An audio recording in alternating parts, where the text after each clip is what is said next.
मैं समझता हूँ कि स्क्रीनिंग कमेटी की आखिरी बैठक होगी और इसके बाद सीधा सीईसी में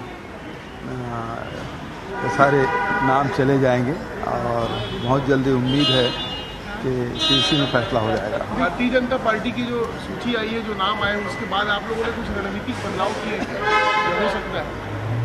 नहीं, उसमें कोई बदलाव नहीं होगा। जो हमारे कैंडिडेट हैं वो हमारे कैंडिडेट होंगे और जो मतलब जो पीसी में नाम गए हैं, सीईसी में जो स्क्रीनिंग कमेटी में जो नाम है और जो सर्वे में नाम आएगा उसी पर फाइनल होगा। कांग्रेस आज डूबती हुई जहाज है। कांग्रेस के नेता कांग्रेस पार्टी छोड़ रहे हैं क्योंकि कांग्रेस धीरे धीरे करके जनता से दूर जा चुकी है और इसलिए कांग्रेस पार्टी के नेता भारतीय जनता पार्टी में शामिल हो रहे हैं। जो भी राष्ट्र हित में, छत्तीसगढ़ के हित में भारतीय जनता पार्टी में आना चाहते हैं, उनका स्वागत है। नमस्कार, मैं हूं मोहन तिवारी। आज के मुद्दे में आपका स्वागत है और आज का मुद्दा हमारा आधारित है लोकसभा के फाइनल के लिए तैयार योद्धाओं पर। जी हां, हम देख चुके हैं बीजेपी अपने उम्मीदवार घोषित कर चुकी है, उनके योद्धा सामने हैं। 11 कौन कौन से चेहरे हैं वो हम आपको बता चुके हैं। अब बारी है कांग्रेस की। तो कांग्रेस अपने योद्धाओं के चयन में जुटी हुई है। इन दिनों इस समय जो दिल्ली में बैठकों का दौर है वो चल रहा है। स्क्रीनिंग कमेटी की बैठक हो चुकी है और कहा जा रहा है कि सेंट्रल इलेक्शन कमेटी को नाम भेजे जा चुके हैं। तो एक तरीके से कांग्रेस ने भी अपने 11 उम्मीदवार तय कर लिए हैं, नाम पर मुहर लगना बाकी है। वो योद्धा कौन होंगे और उसके पीछे की स्ट्रेटेजी क्या है, इसी पर आज हम बात करेंगे और कांग्रेस के योद्धा कौन है उसकी संभावनाओं पर चर्चा करेंगे। मिल लेते हैं उन मेहमानों से जो इस चर्चा में हमारे साथ रहेंगे। हम बहुत स्वागत करेंगे। हमारे साथ जुड़ रहे हैं बीजेपी का पक्ष रखने के लिए उमेश जी, बहुत स्वागत है आपका। हमारे साथ कांग्रेस का पक्ष रखने के लिए अमित श्रीवास्तव जी जुड़े हुए हैं, बहुत स्वागत करेंगे उनका। और राजनीतिक विश्लेषक लेकर हमारे बीच पहुंचे हुए हैं प्रोफेसर अजय चंद्राकर जी, बहुत स्वागत करते हैं आपका। तो तीनों मेहमानों का स्वागत है। और जैसे कि हमने बताया कि बीजेपी के उम्मीदवार घोषित होने के बाद एक दबाव सा कांग्रेस पर बन गया है और इसीलिए कांग्रेस कोई देर नहीं करना चाहती। उन्होंने तुरंत आनन फानन में आवेदन भी मंगाए और नामों को लेकर दिल्ली रवाना हो गए बड़े नेता, जहां आज स्क्रीनिंग कमेटी की बैठक हो चुकी है। किस तरीके की स्थितियां हैं, क्या क्या संभावनाएं हैं, वो सारे नाम हम आपको दिखा रहे हैं। पहले कांग्रेस की ही प्रतिक्रिया ले लेते हैं।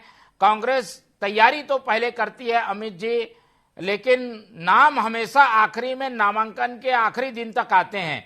अभी आचार संहिता की घोषणा नहीं हुई है, चुनाव कार्यक्रम नहीं हुआ है और ऐसा लग रहा है कि उम्मीदवार घोषित हो जाएंगे। पर क्या ये सही में हो पाएंगे उम्मीदवार? क्या कांग्रेस जल्दी घोषित कर पाएगी? इस पर संशय है। आपका क्या कहना है? निश्चित तौर पे विश्वास है। आचार संहिता लगना है, मुझे लगता है 8 से 12 तक बता के बीच में कभी आचार संहिता लगे और उसके पहले हमारी निश्चित तौर पे लिस्ट आ जाएगी। और मैं आपको बता दूं कि पूरी शिद्दत के साथ छत्तीसगढ़ का कांग्रेस का एक कार्यकर्ता और छत्तीसगढ़ की जनता, और अगर आप देखेंगे तो एक कहते हैं ना, परिवर्तन की आंधी लहर चलेगी, आप देख लीजिएगा। क्योंकि मैं आपको बता दूं कि बहुत भाजपा के नेताओं के वक्तव्य आ रहे हैं कि हमने टिकट जारी कर दिए, लेकिन भाजपा को ये भूलना नहीं चाहिए जब 15 साल तक उनकी सरकार थी उस समय भी उन्होंने कभी भी छत्तीसगढ़ में 11 की 11 सीट नहीं जीती है। और मैं आपको बता दूं कि लगातार अगर आप देखेंगे तो ये मुद्दा, जिस प्रकार से जो चुनाव में जो मुद्दा होगा कि 2 करोड़ लोगों को रोजगार, जो रोजगार पे मुद्दा होगा, महंगाई पे मुद्दा होगा, जिस मुद्दों पे बीजेपी हमेशा बात करने से भागती है, जो बीजेपी के नेता उन मुद्दों पे बात करने पे घबराते हैं कि रोजगार की कमी इस देश में क्यों हुई। जिस प्रकार से हम जानते हैं मोहन जी कि लोकसभा चुनाव और विधानसभा चुनाव के मुद्दे भिन्न होते हैं, तो सारी चीजों पे हमारी घेरने की रणनीति है। और निश्चित तौर पे मैं एक बात आपको आश्वस्त करना चाहता हूं कि कांग्रेस के 11 के 11 कैंडिडेट जो आने वाले हैं बहुत मजबूती से चुनाव हम लड़ने जा रहे हैं। और मैं फिर कह दूं कि इस देश में जो किसानों की आत्महत्या हुई है और जो रोजगार लोगों को नहीं मिला है, जो बढ़ती हुई महंगाई है, लोगों की घटती हुई कमाई है और ऐसे अनगिनत मुद्दे हैं जो मोदी जी ने कह के जो आए थे। हम बाद में आएंगे। विकल्प हम देख रहे थे कि कांग्रेस के पास 2 फार्मूला था कि बड़े नेताओं को उतार दिया जाए मैदान में या फिर नए लोगों के साथ मैदान में आए और जो इनकम्बेंसी है सरकार की उसका फायदा उठाया जाए। किस फार्मूले पर जारी है? क्या बड़े नेता चुनाव लड़ेंगे? टीएस सिंहदेव का बयान हम सुन चुके हैं, नहीं लड़ेंगे। भूपेश बघेल भी ऐसा कह चुके हैं। तो बड़ों को कांग्रेस उतारना चाह रही है, पर बड़े लड़ने को तैयार नहीं है। क्या ऐसा है क्या? मोहन जी, बड़े और छोटे क्या होता है? कांग्रेस पर जो भी कार्य करता है वो सब बड़ा कार्य करता है। और मैं आपको बता दूं, मैं एक बात बड़ी विनम्रता के साथ कहना चाहता हूं, बड़ी विनम्रता के साथ कहना चाहता हूं कि कोई मंत्री एक्स हो सकता है, कोई मुख्यमंत्री एक्स हो सकता है, कोई सांसद एक्स हो सकता है, कोई विधायक एक्स हो सकता है। सिर्फ एक कार्यकर्ता होता है, तो कभी जो जीवन भर कभी एक्स नहीं होता, इसलिए छोटा बड़ा नहीं होता। जो कांग्रेस में जिस आस्था में, जो कांग्रेस की विचारधारा में जिसका यकीन है, जो देश की उन्नति प्रगति चाहता है, जो भारत को समृद्ध और खुशहाल और शक्तिशाली बनाना चाहता है, और जिसकी कांग्रेस में आस्था है, कांग्रेस का एक कार्यकर्ता बीजेपी के नेताओं से लोकसभा चुनाव या कोई भी चुनाव लड़ने की ताकत रखता है। चलिए, फार्मूला और आगे चर्चा में हम जानने की कोशिश करेंगे, लेकिन कांग्रेस ने ताल ठोक दी है, उम्मीदवार भी जल्दी घोषित हो जाएंगे, ऐसी संभावनाएं बन रही हैं। बीजेपी इसे कैसे चैलेंज के रूप में देखती है? कुछ नाम हम दिखा रहे हैं उमेश जी, उसमें भूपेश बघेल का भी नाम है, ताम्रध्वज का भी नाम है, चरणदास महंत परिवार से नाम है, तो शिव डहरिया का भी नाम है। तो सारे दिग्गज जो दिखाई दे रहे हैं हमें लड़ते हुए। ऐसे में आपकी जो टीम है वो काफी नई रहेगी उनके सामने, कैसे मुकाबला करेंगे, कैसी चुनौती देखते हैं उमेश जी से? देखिए मोहन जी, आप काफी लंबे समय से छत्तीसगढ़ की राजनीति को एक प्रबुद्ध पत्रकार के रूप में कवर करते आए हैं, और आपने लगातार देखा होगा कि भारतीय जनता पार्टी अपनी रीति नीति के आधार पर, अपने कैडर के आधार पर, अपनी रणनीति के आधार पर चुनाव के मैदान में उतरती है। और भारतीय जनता पार्टी किसी भी चुनाव को हल्के में नहीं लेती है, और पूरी मजबूती के साथ भारतीय जनता पार्टी का एक एक कार्यकर्ता बूथ स्तर से लेकर के प्रदेश स्तर तक के तमाम जो हमारे नेता हैं वो चुनाव में जुटते हैं और चुनाव में जीत की रणनीति के साथ आगे बढ़ते हैं। जिस प्रकार से आपने कांग्रेस के टिकट का जिक्र किया, यूं तो ये कांग्रेस का आंतरिक विषय है, इस पर मैं बहुत ज्यादा टिप्पणी नहीं करना चाहूंगा, लेकिन आपने कुछ दिग्गज नेताओं का नाम लिया। उदाहरण के तौर पर आदरणीय टी.एस. सिंहदेव साहब, पूर्व मुख्यमंत्री माननीय भूपेश बघेल जी, लेकिन आप यहां पर इन नेताओं का नाम तो ले रहे हैं, लेकिन पहले कांग्रेस के नेताओं से, कांग्रेस के कार्यकर्ताओं से या फिर इन दिग्गज नेताओं से तो पूछ लीजिए कि ये लड़ना चाह रहे हैं कि नहीं लड़ना चाह रहे हैं, क्योंकि बीते दिनों में भी इस प्रकार के सवाल निकल करके आए। ये तमाम नेता, केवल ये दो नेता नहीं, तमाम दिग्गज कन्नी काटते हुए देखे गए, अर्थात क्योंकि ये कांग्रेस के दिग्गज नेता, अनुभवी नेता है और इनको एक लंबा अनुभव है, 40-40, 50-50 साल का अनुभव है। और मुझको लगता है कि कांग्रेस के ये दिग्गज नेता अपने अनुभव के आधार पर इस बात को भाप चुके हैं कि देश के अंदर में 400 पार तो भाजपा जा ही रही है, छत्तीसगढ़ में 11 की 11 सीटों पर भी भाजपा आ रही है, इसलिए कहीं से भी लड़ ले,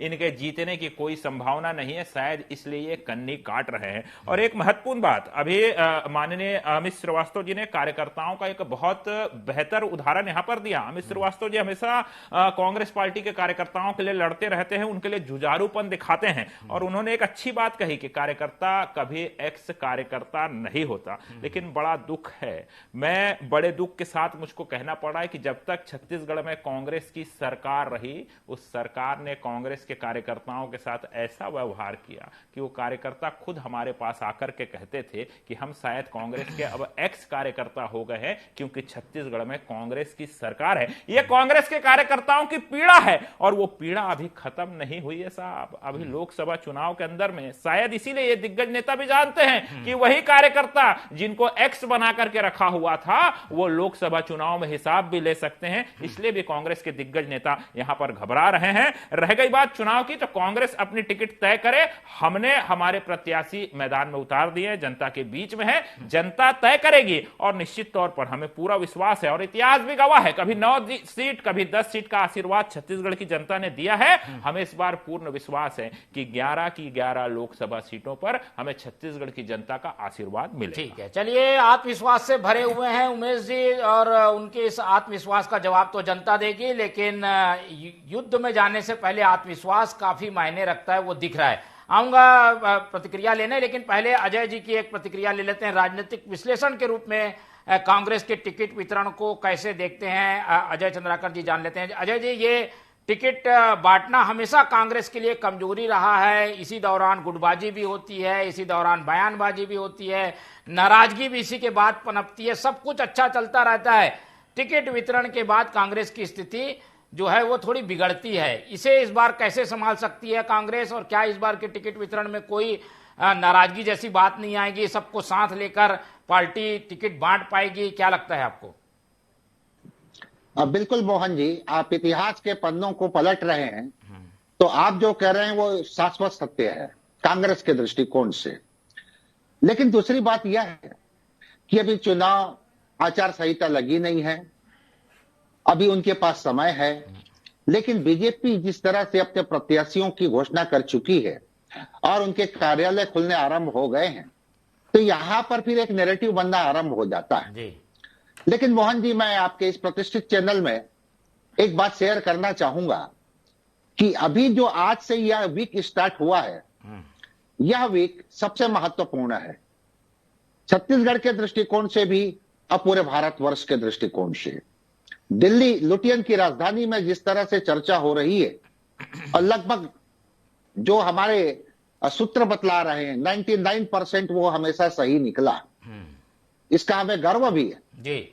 अगर मायावती जी प्रधानमंत्री कैंडिडेट होती है इंडिया गठबंधन की, जो दिल्ली लुटियन की राजधानी में चल रही है, तो इसका छत्तीसगढ़ में भी प्रभाव दिखाई पड़ सकता है। पड़ेगा ऐसा नहीं कह रहा हूं जी जी।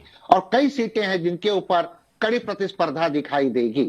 तो यहां पर बीजेपी के प्रत्याशी तो सामने आ चुके हैं, कांग्रेस को भी चाहिए कि अपने प्रत्याशियों को घोषणा कर दें और कुछ ऐसे सीटें अगर सही प्रत्याशियों का चयन करते हैं तो हो सकता है दिलचस्प चुनाव हो। लेकिन जो चुनाव नहीं लड़ना चाहते, नए लोगों को मौका मिलना चाहिए। रायपुर में अधिवेशन हुआ था, वहां तो युवाओं की बात हुई थी। अमित श्रीवास्तव जी जैसे युवा एक सिंबल के रूप में क्यों नहीं इनको मौका मिलता? बिल्कुल। तो ऐसे युवाओं को सामने आना चाहिए और इन लोगों को पूरे अपनी ताकत के साथ, पार्टी संगठन के साथ, अपनी नीतियों के साथ जनता के दरबार में जाना चाहिए मोहन जी। बिल्कुल। चलिए अमित जी, आपकी तो दावेदारी यही हमारे पैनल में तय हो गई। उमेश जी ने भी आपकी तारीफ कर दी है। अजय चंद्राकर जी तो आपको दावेदारी बता रहे हैं। अमित जी से ही पूछ लेते हैं। अमित जी, आप लड़ने के इच्छुक हैं कि नहीं है? और पार्टी में कुछ नाम चल रहे हैं, वो क्या नाम पार्टी को जिता पाएंगे, इस पर भी अपने विचार रखिए। देखिए, सबसे पहले तो मैं दोनों प्रबुद्ध जनों का धन्यवाद देना चाहूंगा। लेकिन मैं फिर कह दूं, चूंकि चंद्राकर सर दुर्गा कॉलेज में हमको पढ़ाए हैं, तो उनका सदैव आशीर्वाद हमारे साथ रहा है, तो हमेशा अच्छा चाहते हैं। आज गुरुजन है हमारे, तो हमेशा आशीर्वाद ही देते हैं कि आगे बढ़ो। उमेश भाई निश्चित तौर पे छोटे भाई हैं और भाजपा, हम सबसे ज्यादा मुझे लगता है हम दोनों ने डिबेट साथ में किया है, तो उनका भी असीम प्यार है। लेकिन मैं फिर कह दूं कि मैं कहूंगा तो फिर अब उमेश भाई कहेंगे कि देखिए मैं जो कह रहा था वो पुख्ता हो रहा है। लेकिन मैंने कहा ना कि छत्तीसगढ़ कांग्रेस नहीं, देश का कांग्रेस का कोई भी कार्यकर्ता, पार्टी जो निर्णय लेगी उसके साथ हम खड़े हैं। पार्टी कहेगी जिससे लड़ना है लड़ जाओ, बिल्कुल कोई भी कार्यकर्ता लड़ने के लिए उस समय तैयार रहेगा। मैं फिर आपके माध्यम से कह दूं मोहन जी कि इस बार एक गजब का उत्साह रहेगा, क्योंकि देखिए जिस प्रकार अभी चंद्राकर सर ने भी कहा कि निश्चित तौर पे अगर आप मैं एक ही चीज कहना चाहता हूं कि किसी ने कहा है ना कि तुम्हारी फाइलों में गांव का मौसम गुलाबी है, मगर वो तुम्हारे आंकड़े झूठे और दावे किताबी हैं। अगर आपकी स्थिति इतनी अच्छी रहती तो आप जिनके ऊपर आरोप लगाते थे, जिनको आप कलंकित नेता कहते थे, जिन्हें आप आरोपित नेता कहते थे, जिनके ऊपर 70,000 करोड़ का आरोप लगाते थे, आज उनके साथ आप सरकार चला रहे हैं। तो क्या मोदी वॉशिंग पाउडर और भाजपा की वॉशिंग मशीन में वो धूल के मिस्टर क्लीन हो जाते हैं और उनको लाने की आवश्यकता पड़ रही है? मतलब आप अंदर से डरे हुए हैं। आपको पता है कि आपने जो भी वादे किए थे, चाहे वो काले धन पे प्रहार हो, चाहे महंगाई कम करने की बात हो, चाहे रोजगार की बात हो, 15 लाख के अकाउंट की बात हो, चाइना को आंख दिखाने की बात हो, कहां गई वो 56 इंच की छाती। तो ऐसे अनगिनत मुद्दे हैं, वो ज्वलंत मुद्दे हैं जिन पे बीजेपी के लोग बात नहीं करते हैं, अपने मन की बात करते हैं, जनता के दिल की बात कभी नहीं करते मोहन जी। तो ये सारी चीजों को इनको जवाब देना है और इंडिया गठबंधन से ये घबराए हुए हैं। और अब तो ये स्थिति हो गई है, जो बीजेपी में आना चाहता है आ जाओ, जो बीजेपी ज्वाइन करना चाहता है आ जाओ, और उसके बाद ये खुद सर्टिफिकेट दे देते हैं कि now you are mister clean. एक मीम चला है, आपने भी देखा होगा कि ईडी के अधिकारी किसी दुकान में जाते हैं और कहते हैं हम ईडी से आए हैं, और वो कहता है रुक जाओ, उसने बीजेपी का गमछा उड़ा और कहता है मैं बीजेपी ज्वाइन कर लिया हूं। तो वो कहते हैं अरे सॉरी सर, हम गलती से आपके यहाँ गए। ये इस देश की स्थिति है साहब। 9 सालों में 10 सालों में इस देश में बैठी हुई सरकार और वहां पर बैठे हुए हुक्मरानों ने क्या परिभाषाएं बदली हैं, किस और देश को ले जाना चाहते हैं, ये सारा जवाब इनको इस चुनाव में देना पड़ेगा। और इनकी हालत खराब है, आप देखिएगा, मैंने पहले ही कहा, अरे परिवर्तन की लहर है। श्रीवास्तव जी, लेकिन हालात इनकी खराब है और आप लोगों के बड़े नेता चुनाव नहीं लड़ना चाहते, ये कैसी बात है? क्या ऐसी इस बातों में सच्चाई है? टीएस सिंहदेव और बघेल जी तो मना कर रहे हैं, ताम्रध्वज साहू जी भी अपना क्षेत्र बदलने की बात कह रहे हैं, सीयू ढरिया लड़ेंगे नहीं लड़ेंगे संशय है। हालात इनकी खराब है, आप लोगों के नेता क्यों चुनाव नहीं लड़ना चाहते? किसने कहा आपको कि ये लड़ना नहीं चाहते? मुझे एक चीज बताइए, किसने कहा? मुझे लगता है कि जिस प्रकार बीजेपी के लोग, कहता हूं ना, दो कामों में माहिर होते हैं, आधे समय सच को छुपाना और आधे समय झूठ को फैलाना। और मोहन जी, मैं आपके माध्यम से फिर किसी की पंक्तियां कहता हूं कि हमारी अफवाहों के धुएं वहीं से उठते हैं जहां हमारे नाम पे आग लगती है। हमारे हर नेता चुनाव लड़ना चाहते हैं, अगर पार्टी निर्णय ले लेगी, चाहे वो छोटा, मैंने कहा ना, छोटा बड़ा आग है और आप लोग अफवाहें फैला रहे हैं, इस तरीके के आरोप हैं। चुनाव लड़ना है, हम लड़ेंगे, लड़ेगी पार्टी का कोई भी कार्यकर्ता चुनाव लड़ेगा। और हमारे बड़े नेता बिल्कुल भी लड़ने के इच्छुक है। पार्टी जो निर्णय लेगी, वो निश्चित तौर पे आप देखेंगे बड़ा मुकाबला दिलचस्प होने वाला है। ठीक है, दिलचस्प मुकाबला रहेगा, हमको भी इसी बात का इंतजार है। उमेश जी से प्रतिक्रिया ले लेते हैं। उमेश जी, मजबूती आप लोगों की, सरकार आप लोगों की, डबल इंजन सरकार, फिर भी कांग्रेस को चुनौती के रूप में डरते हुए आप लोग झेल रहे हैं, क्या इसमें सच्चाई है? देखिए, आग की बात कर रहे थे, आग का तो पता नहीं, लेकिन धुआं जरूर उठा है और कांग्रेस के खेमे के बीच में बड़ा धुआं धुआं धुआं सा हो रखा है। और वह धुआं आपस में इस कदर फैला हुआ है कि बीते दिनों में इनके नेता का बयान आया था, आदरणीय चरणदास महंत साहब का, कि वह धुआं इस कदर फैला हुआ है कि कांग्रेस के नेता आपस में नजर मिलाने की स्थिति में नहीं है। और ये मैं नहीं कह रहा हूं, कांग्रेस के कद्दावर नेता कह रहे हैं। तो क्या यही धुआं मजबूर कर रहा है पूर्व मुख्यमंत्री भूपेश बघेल को कि वो चुनाव ना लड़े? टीएस सिंहदेव साहब को मजबूर कर रहा है, या फिर इनके और कद्दावर? सब तैयार हैं लड़ने के लिए, आप लोगों को पता नहीं कहां से सब तैयार हैं, तो मैदान में उतार दीजिए साहब। और जिस प्रकार से अमित श्रीवास्तव जी का ये बयान निकल करके आया है, तो मुझको तो लगता है कि ये सीईसी में इन्हीं नामों पर चर्चा होगी और यही नाम फाइनल हो जाएंगे। और यदि यही नाम फाइनल हो जाएंगे तो फिर देखा जाएगा दो दो हाथ। लेकिन फिर भी दुख होगा कि बीते 5 वर्षों में अमित श्रीवास्तव जी जैसे कार्यकर्ताओं को न सरकार का लाभ मिला, न निगम मंडल का लाभ मिला, और ऐसे सैकड़ों कर्मठ कार्यकर्ता कांग्रेस के जो 5 वर्षों में इन तमाम चीजों से वंचित रहे, लेकिन कांग्रेस पार्टी की विचारधारा के साथ मजबूती से यहां पर लड़ने का काम करते हैं। आपसे श्रीवास्तव जी की तारीफ करके अपने प्रहार कम करवा रहे हैं, ताकि आप मैं आ रहा हूं मोहन जी, मैं आ रहा हूं मोहन जी, मैं आ रहा हूं।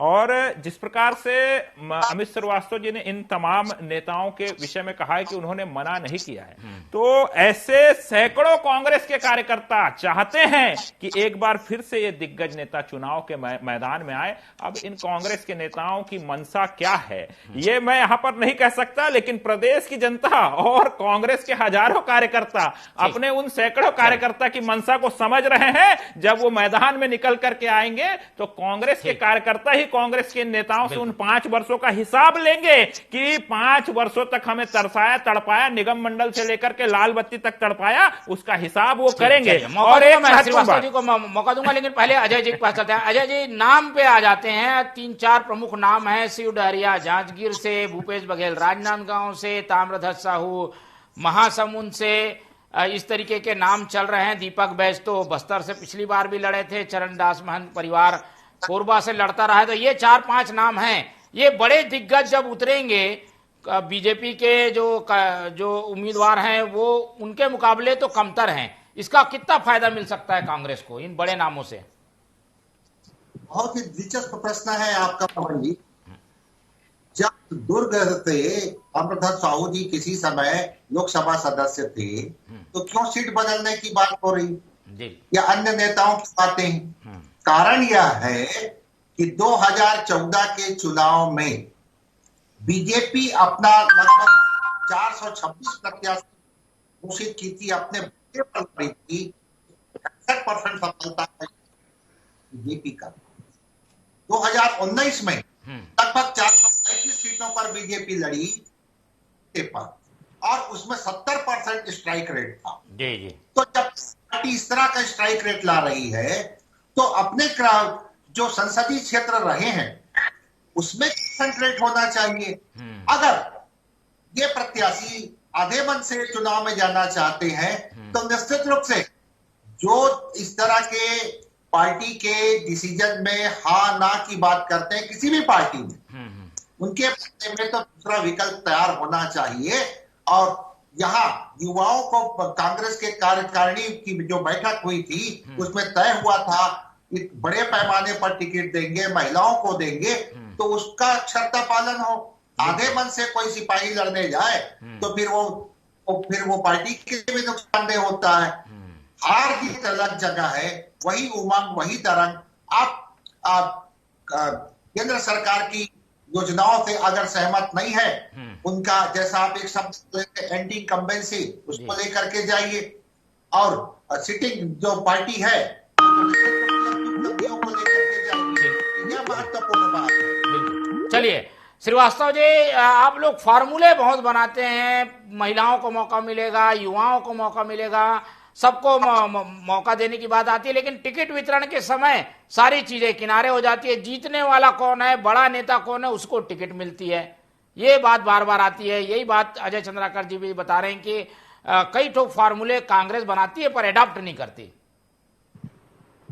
देखिए, I am very too small person to say anything on this issue, क्योंकि सर निश्चित तौर पे मेरे गुरुजन है, मैं उनकी बातों पे कुछ नहीं कहूंगा, लेकिन निश्चित तौर पे मैं आपको एक बात जरूर कहूंगा कि फॉर्मूले बनते हैं और उसको अडॉप्ट भी किया जाता है। और अगर आप देखेंगे तो जिस प्रकार से विधानसभा चुनाव में आपने देखा कि इतने सारे युवाओं को इस बार भी और पिछले बार भी मौका मिला था और वो सफल भी हुए थे। अगर आप पिछले बार देखेंगे तो लगातार, अभी उमेश जी कह रहे थे तो मैं आपको बता दूं, अगर अमित श्रीवास्तव जैसे छोटे से कार्यकर्ता को कांग्रेस जैसी बड़ी पार्टी जिसने इस देश में सबसे ज्यादा सेवा करने का जिसको जनता ने अवसर दिया है, अगर उस पार्टी के एक प्रदेश प्रवक्ता के रूप में मुझे अगर 10 साल से रखा है तो मुझे लगता है कि इससे बड़ी बात मेरे लिए कुछ नहीं हो सकती।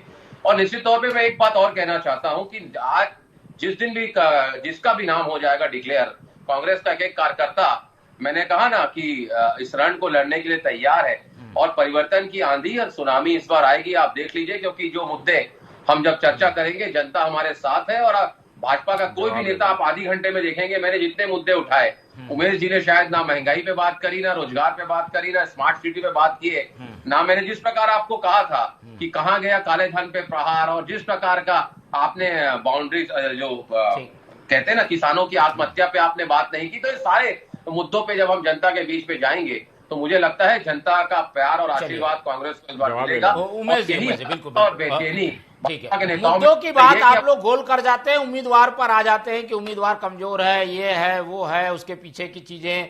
मुद्दे के मामले को एक तरीके से साइड करने के लिए आप लोग ये स्ट्रेटेजी अपनाते हैं। उमेश जी, देखिए, मुझको जहां तक याद है, जब से मैं डिबेट में बैठा हूं, आपके डिबेट का मुद्दा ही कांग्रेस की टिकट था जी।